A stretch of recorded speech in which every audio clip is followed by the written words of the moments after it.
Hello guys, my name is Stavros Matsoukas. Welcome to my video for another time, and today we're going to talk about the 5 most important tips you need to keep in mind when you're measuring yourself with a smart weight scale.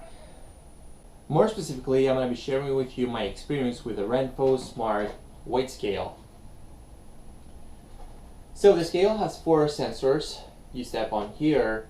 These sensors, they use bioimpedance capabilities, and they send small electrical pulses through your skin to measure certain parameters of your body composition. So in this video, I'd like to share with you the 5 most important tips that I think we should keep in mind when trying to measure our progress with a smart weight scale. So I purchased this scale a couple of months ago, and since then it has become my favorite tracking tool, and I frankly believe that having a smart weight scale is the most important asset you can have when trying to monitor your progress over time. I personally selected a device that is rechargeable, so there's you can recharge it from here, just because I want to avoid buying a lot of batteries. And I'm going to leave the link down in the description below, so make sure you check that out. So when you set it up for the first time, it's really easy. You just enable your Bluetooth connection on your phone, and you step on the scale barefoot, and everything is gonna be set up automatically for you. So then every time you want to reuse the scale, you just step barefoot on the scale, and everything is gonna be automatically updated into your phone. You don't have to do anything at all. You don't even have to tap the device to turn it on. It's important to know that you have to step barefoot on the scale, just because these sensors they use bioimpedance signals that penetrate your skin.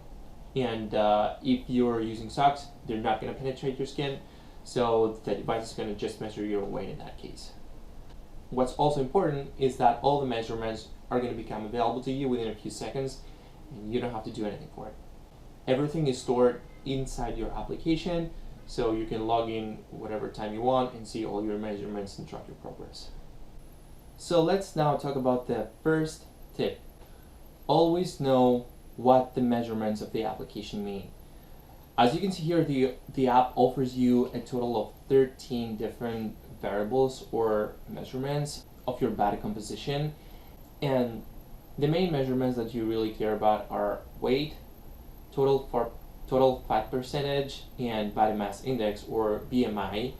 If you want to dive deeper into it, you can see a breakdown of your total fat percentage into visceral fat, which is the fat that is around the essential organs of the body and mostly lies within the abdomen, and also the subcutaneous fat, which lies underneath the skin and can cover the muscles, so you really care about it when cutting down. Now on the other hand, fat-free body weight includes all the muscles, the bone, and the water of your body. Skeletal muscle refers to all the muscles that enable your body to move, while total muscle mass refers to the whole amount of muscle that you have into your body, including skeletal muscle, smooth muscle, and your heart. In addition, you can see information about your total bone mass, your total water of the body, the protein percentage of the body, as well as the basic metabolic rate and metabolic age. The 2 last variables give you a great idea of how your metabolism is, if it's fast or if it's slow, and what your basic metabolic needs are every day. So it's super important when you're trying to set up a goal for either cutting or building up muscle and being on a calorie surplus and build up a diet. It's important to make sure that you click on every single icon of these, because it's going to show you a bar with standardized values and where you lie compared to the average values, and it's going to tell you what exactly each measurement means. Tip number 2, always know where you're going and set some goals. Setting goals is very important in life, whatever you do, because you can have a visual and then you know what you would like to accomplish and how you need to adapt into that. That can help you be motivated throughout the process. Then being resilient is the real key to success. Let's go back to the scale. So within the app, just click body fat goal and weight goal, and you're going to be able to set this up. So just pick a goal that seems challenging, but also will put you on a really good track for changing your body. After iterative measurements, if you click on trends within the application, you're going to be able to see different variables and how they have changed over time. So how has your body composition changed over time? This is what is going to keep you on track with everything. It's going to reinforce you and give you a really good feedback on how you need to change your first training, secondly diet, in order for you to achieve the goals you need to achieve. On the bottom of the screen, you can select to see all the measurements, those that were taken in the morning or those that were taken in the evening. And that brings me to tip number 3, which is know when to measure yourself. As you know, there's a trend for us to weight more towards the end of the day because of all the meals and everything. So I think the key is to be consistent with your measurements. I personally prefer to measure myself once a week, in the morning right after I wake up and before the first meal of the day. But frankly, I think the most important thing is to be consistent. If you are measuring yourself in the evening for any reason, just keep this consistent and measure yourself in the evening. If you're measuring yourself in the morning, keep it consistent again. So ultimately, you want to have a repository of measurements that have all been taken under the same circumstances.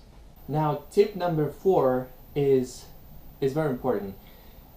You need to make sure that you click the athlete mode on your device, within the application. When I first started using the scale, I didn't have it in the athlete mode because I thought that this is for runners.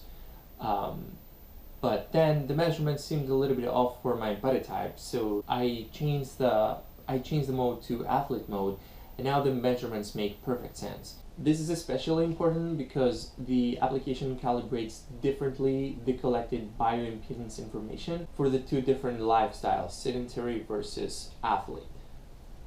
Tip number 5. When using a smart scale, try to make the most out of it. The settings of this application enable you to connect the RENPHO application with other Fit applications like Google Fit, Samsung Health, and Fitbit, so that you can track your progress in the best possible way. Whatever measurements are important in the RENPHO application, they're going to automatically appear in other applications as well. You can also set reminders for measurements, lock the application with a password, and also see a video tutorial within the application of how to use the scale in case you're a beginner. Alright, 2 extra tips for you guys who stayed that long in the video and made it that far. So this model of the device is rechargeable, and it also offers overvoltage protection, which is a unique feature that prevents from potential surge and device damage. The device also has a baby mode. This is a safe weight measuring mode that enables you to measure the weight of babies and small pets. It's a new built-in application feature that has become super popular among parents and pet owners. Alright, thank you guys for watching my video. If you like the video, subscribe to my channel, like or comment to let me know if you like the content, and share this video with your friends to let them know how to use a weight scale that is smart in the best possible way. See you guys in my next fitness video. Bye bye.